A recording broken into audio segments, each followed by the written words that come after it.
let's continue our next part of United Nations.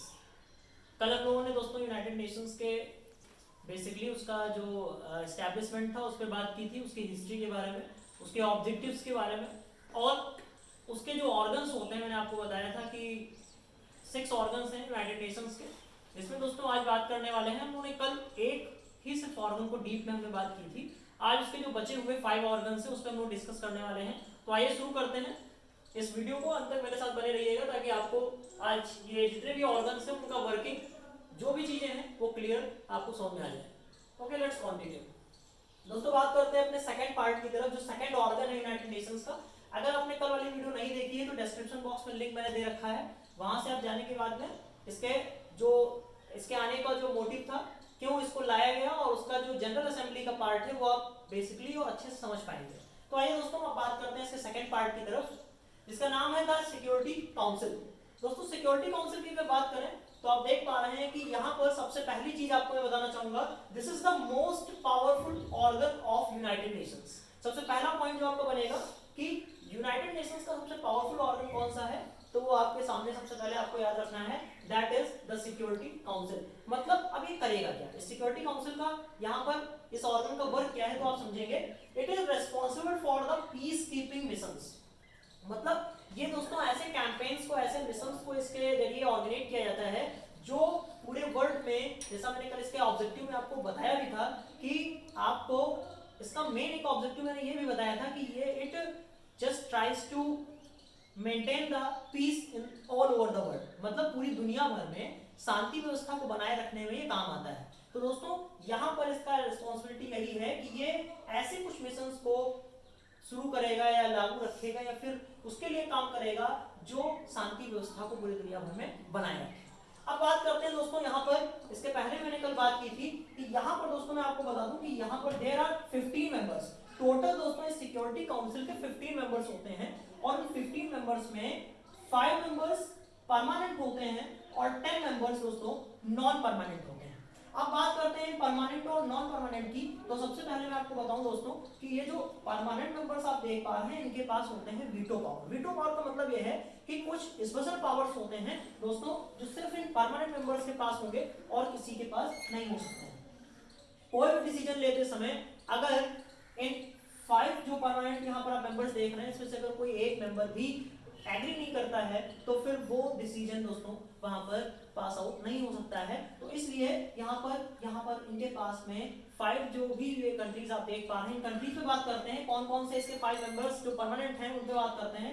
आपका पहला नाम ब्रिटेन आएगा, दूसरा फ्रांस है, चाइना, रशिया और USA. These are the 5 permanent members, those have veto power. जिनके पास वीटो पावर है वो 5 मेंबर्स आपके सामने यहाँ पे मैंने आपको बताया।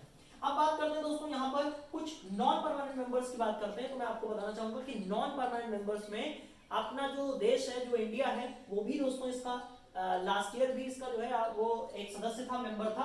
और मैं आपको बता दूं कि सबसे इंपॉर्टेंट फैक्ट ये है कि जो ये नॉन परमानेंट मेंबर्स हैं दोस्तों, ये कितने साल के लिए इलेक्ट किए जाते हैं, तो ये 2 साल के लिए दोस्तों इनका जो मतलब ड्यूरेशन रहेगा वो 2 साल तक ये वर्क करेंगे, उसके बाद इनका फिर से इलेक्शन होता है। Okay, now let's move to our next organ. जो नेक्स्ट ऑर्गन है हमारा आज का यहाँ पर यूएन का, उस पर बात करेंगे। ये सेक्रेटरीट है दोस्तों, यहाँ पर इसका रोल क्या है उस पर बात करते हैं। It is appointed by the general Assembly for 5 years. 5 साल के लिए इसको इलेक्ट किया जाता है, जो कि जनरल असेंबली जो है, जिसका मैंने जो कल मैंने आपको बताया था जिस टॉपिक के बारे में, आप उसको एक बार जाकर के डिस्क्रिप्शन बॉक्स में दिए हुए लिंक का यूज करके उस वीडियो को आप देख सकते हैं, जिसमें आप प्रॉपर्ली इसके बारे में समझ पाएंगे। यहाँ पर ये 5 इयर्स के लिए यहाँ पर इसका इलेक्शन होता है, मतलब ड्यूरेशन जो इसका जो टेन्योर है वो 5 इयर्स है। उसके बाद में दोस्तों आपको बता दूं मैं, जो फर्स्ट सेक्रेटरी थे जिनका नाम था ट्रिगवे लॉय। और यहाँ पर एक और इंपॉर्टेंट बात करते हैं, जो क्वेश्चन हमसे बनने वाला है कि प्रेजेंट टाइम में दोस्तों कौन है, तो एंटोनियो गुटेरस हैं, दैट्स बिलोंग टू पोर्टुगल, जो पोर्तुगीज हैं। और यहाँ पर एंटोनियो गुटेरस उनका नाम है, जो प्रेजेंट टाइम में इसके सेक्रेटरी हैं। और मैं आपको बता दूं कि ये जो सेक्रेटरी है दोस्तों, ये जनरल असेंबली में, जो यूएन के जनरल असेंबली जो प्रेसिडेंट है उसका ही सेक्रेटरी होता है, जो सारे जितने भी अदर ऑर्गन्स हैं उनको ये एक तरीके से रिस्पॉन्सिबिलिटी देता है कि उसका कौन सा काम है और उसको देखने के लिए काम करता है। उसके बाद करते हैं international court of justice, that is the most important part. सबसे ज्यादा जरूरी ये आपका ये वाला हिस्सा जो आप देख पा रहे हैं, फोर्थ वाला पार्ट है, इससे सबसे पहला प्रश्न जो बनता है और भविष्य में बनेगा ही बनेगा, हमेशा ही बनता हुआ आया है, आप चेक कर सकते हैं अगर आपको कोई डाउट है। जो प्रश्न बना हुआ है, what is the headquarter of the international court of justice, ICJ का हेडक्वार्टर कहां है, तो आपको बताना चाहूंगा दैट इज इन हेग। जो और एक क्वेश्चन दोस्तों ये भी बना हुआ है कि जो हेग है जहां पर इसका ये हेडक्वार्टर है, एक प्रश्न ये बना था कि जो हेग है आपका ये किस देश को में है, मतलब किस देश को बिलोंग करता है,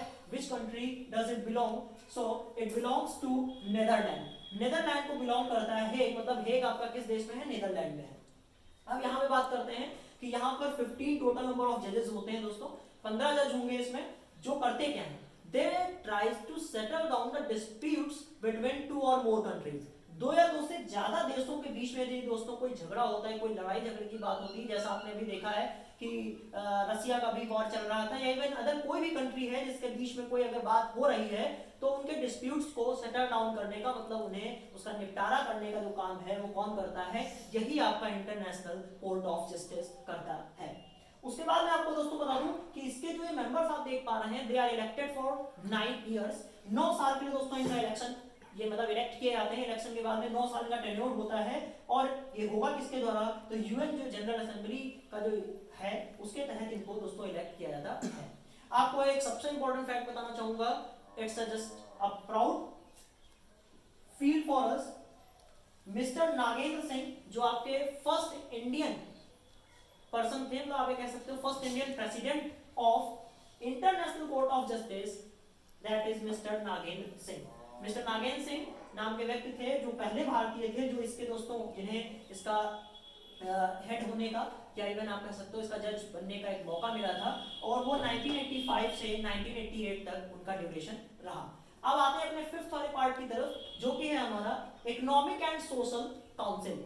इसका दोस्तों क्या रोल है, तो आपको बता दूं कि जितने भी हमारे आपके नेक्स्ट वीडियो जो मैं लेकर आऊंगा, there are number of agencies those belong to UN, United Nations की कुछ जो एजेंसीज हैं जो काम करती हैं वर्ल्ड लेवल पर, और मैं आपको बताना चाहूंगा उनको देखने का दोस्तों जो काम है, looks after various countries of UN, UN की जो अलग अलग कंट्रीज हैं, और इवन उसके साथ साथ जो आप कह सकते हो एजेंसीज हैं उनको भी चेक करने का या उनका कैसे वो काम कर रही हैं उसको भी देखने का काम ये करता है। इसमें बात करते हैं, इसमें देयर आर 54 मेंबर्स, 54 मेंबर्स हैं, those are elected by General Assembly for 3 years, 3 साल के लिए जो चुने जाते हैं जनरल असेंबली के द्वारा, और आपका अंतिम ये लास्ट ऑर्गन जो आपके यूनाइटेड नेशंस का है, द ट्रस्टीशिप काउंसिल। दोस्तों बात करें ट्रस्टीशिप काउंसिल की, then it was established in 1945, 1945 में दोस्तों इसको एस्टैब्लिश किया गया था, और मैं आपको बताना चाहूंगा इसका रोल क्या है, so it help to colonised countries to become free, मतलब जो कॉलोनाइज्ड कंट्री जिन पर कहीं ना टाइम पर एक तरह से किसी न किसी टाइप का गुलाम रहा था, तो दोस्तों उस तरह के देशों को आपको बताना चाहूंगा ये फ्री कराने में मदद करता है। So these are the organs of United Nations, and I hope आपको ये पसंद आया होगा, और इवन अगर आपने पिछला वीडियो नहीं देखा है तो प्लीज एक बार जाकर वो भी देख लीजिएगा, जिससे आपको पूरा यूनाइटेड नेशंस के सारे ऑर्गन्स क्लियर हो जाएं। आप इसका चाहें तो एक बार स्क्रीनशॉट ले सकते हैं, और उसके बाद में मैं आपको अभी एक बार स्क्रीनशॉट लीजिए फिर बात करते हैं। दोस्तों मैं आपको बता दूं कि ये तो इसके जितने भी मैंने आपके पार्ट्स बताए हैं, ये सारा का सारा कंटेंट आप एक बार चाहें तो एक बार मैं इसका, और हाँ मैं आपको बताना चाहूँगा कि आप चाहें तो टेलीग्राम ग्रुप का लिंक भी दिया गया है, जहाँ से आप इसका नोट्स बनाने के लिए मैं इसको कैप्चर करके आपको वहाँ प्रोवाइड करा दूंगा, तो वहाँ से आप इसके नोट्स भी बना सकते हैं, और पिछला वाला जो वीडियो है उससे भी रिलेटेड जो भी कंटेंट है वो भी मैं आपको वहाँ पर प्रोवाइड करने की कोशिश करूँगा। लिंक दिया गया है डिस्क्रिप्शन बॉक्स में, तो वहाँ पर जाकर के ज्वाइन करिए, और यदि आपको लगता है कि जो भी डेटा मैंने आपको प्रोवाइड कराया है ऑथेंटिक है, तो प्लीज़ चैनल को सब्सक्राइब करके बेल आइकन को भी टच करिएगा, ताकि भविष्य में भी आपको ऐसे जितने भी इंपॉर्टेंट टॉपिक्स हैं वो मिलते रहें। बहुत बहुत धन्यवाद, बाय बाय।